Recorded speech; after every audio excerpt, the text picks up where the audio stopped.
नमस्कार। आज हम इतिहास के एक ऐसे मोड़ पर वापस जा रहे हैं, एक ऐसे महायुद्ध की बात करने जिसने दुनिया का चेहरा हमेशा हमेशा के लिए बदल दिया। जी हाँ, हम बात कर रहे हैं प्रथम विश्व युद्ध की।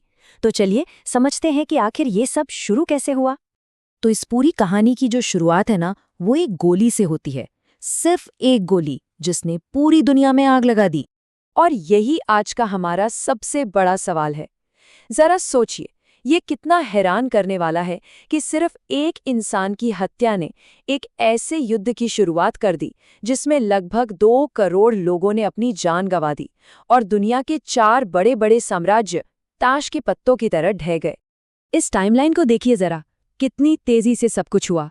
एक तरफ एक हत्या होती है और ठीक 1 महीने के अंदर अंदर पूरी दुनिया की बड़ी बड़ी ताकतें एक दूसरे के खिलाफ जंग के मैदान में खड़ी थीं।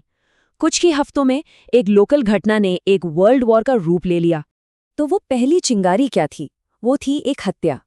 सर्बियाई राष्ट्रवाद और बोस्निया पर ऑस्ट्रिया हंगरी के कब्जे से पैदा हुआ गुस्सा। इसी गुस्से ने इस आग को हवा दी। ब्लैक हैंड नाम की एक खुफिया संस्था के एक सिर्फ 19 साल के लड़के ने ऑस्ट्रिया हंगरी के होने वाले राजा और उनकी पत्नी को गोली मार दी।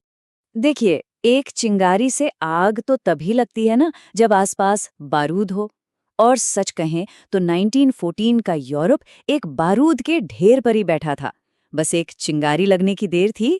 इतिहासकार यूरोप की इस विस्फोटक हालत को समझाने के लिए अक्सर 4 बड़ी वजह बताते हैं: सैन्यवाद, गठबंधन, साम्राज्यवाद और राष्ट्रवाद। और यही 4 कारण थे जिन्होंने मिलकर वो तूफान खड़ा किया जिसने पूरी दुनिया को हिलाकर रख दिया।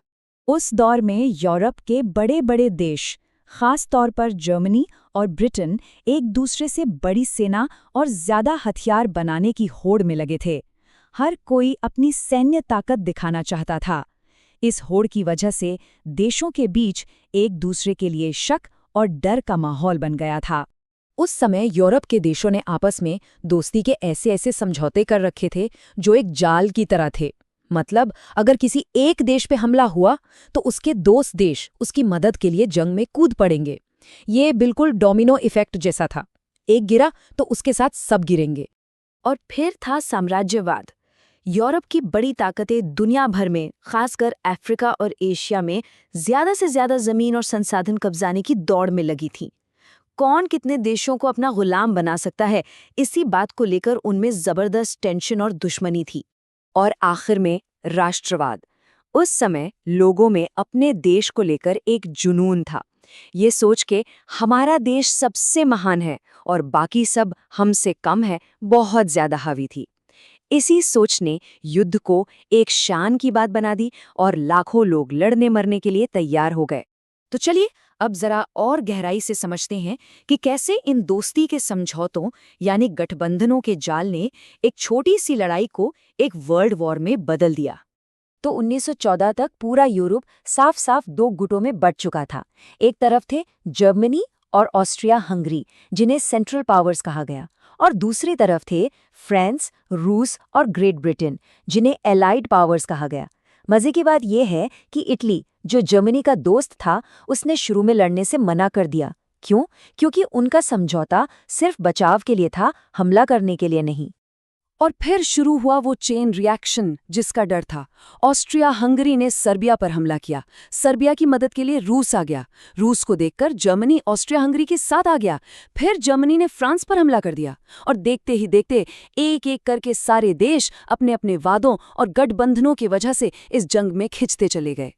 लेकिन ये लड़ाई सिर्फ यूरोप में ही नहीं रुकी, क्योंकि ये देश सिर्फ देश नहीं थे। ये बड़ी बड़ी सल्तनतें थीं जिनके गुलाम देश दुनिया भर में फैले थे, और इसीलिए ये लड़ाई भी पूरी दुनिया में फैल गई। ये आंकड़ा है उन भारतीय सैनिकों का जिन्हें ब्रिटिश राज के लिए लड़ने के लिए 7 समंदर पार भेजा गया था। भारत उस समय ब्रिटेन का गुलाम था, इसलिए हमारे हजारों लाखों सैनिकों को एक ऐसी जंग लड़नी पड़ी जो असल में उनकी थी ही नहीं। और ये लड़ाई सिर्फ जमीन पर नहीं बल्कि समंदर में भी उतनी ही खतरनाक थी। ये 128 उन अमेरिकी लोगों की संख्या है जो एक ब्रिटिश जहाज लुसिटानिया पर सवार थे जब एक जर्मन पनडुब्बी ने उसे डुबो दिया। इस एक घटना ने अमेरिका में इतना गुस्सा भर दिया कि उसे भी इस जंग में कूदना पड़ा। तो इन सब वजहों से ये युद्ध दुनिया के कोने कोने तक पहुंच गया। यूरोप से लेकर अफ्रीका और मिडिल ईस्ट तक हर जगह मोर्चे खुल गए। सैनिक हर महाद्वीप से आ रहे थे। सही मायनों में ये इतिहास का पहला विश्व युद्ध था, जो जमीन, हवा और पानी हर जगह लड़ा जा रहा था। 4 साल की भयानक तबाही के बाद 11 नवंबर 1918 को युद्ध तो खत्म हो गया, लेकिन अपने पीछे ये एक ऐसी तबाही और ऐसी विरासत छोड़ गया जिसने 20वीं सदी की पूरी कहानी ही बदल दी। इस युद्ध में जो इंसानी जानें गईं, उनका तो कोई हिसाब ही नहीं। करीब 2 करोड़ लोग मारे गए और 2 करोड़ से भी ज्यादा जख्मी हुए। मशीन गन, जहरीली गैस और टैंक जैसे नए नए हथियारों ने इसे इतिहास की सबसे खूनी लड़ाइयों में से एक बना दिया। युद्ध ने सिर्फ जानें नहीं ली, इसने दुनिया का नक्शा भी बदल दिया। रूस, जर्मनी, ऑस्ट्रिया हंगरी और ऑटोमन, ये 4 बड़े साम्राज्य खत्म हो गए। अमेरिका एक नई सुपर पावर बनकर उभरा और कुछ अच्छे बदलाव भी हुए, जैसे कई देशों में औरतों को पहली बार वोट देने का हक मिला। लेकिन सबसे डरावनी बात तो ये थी कि इस युद्ध की राख से ही एक और, उससे भी कहीं ज्यादा भयानक युद्ध के बीज बोए जा चुके थे।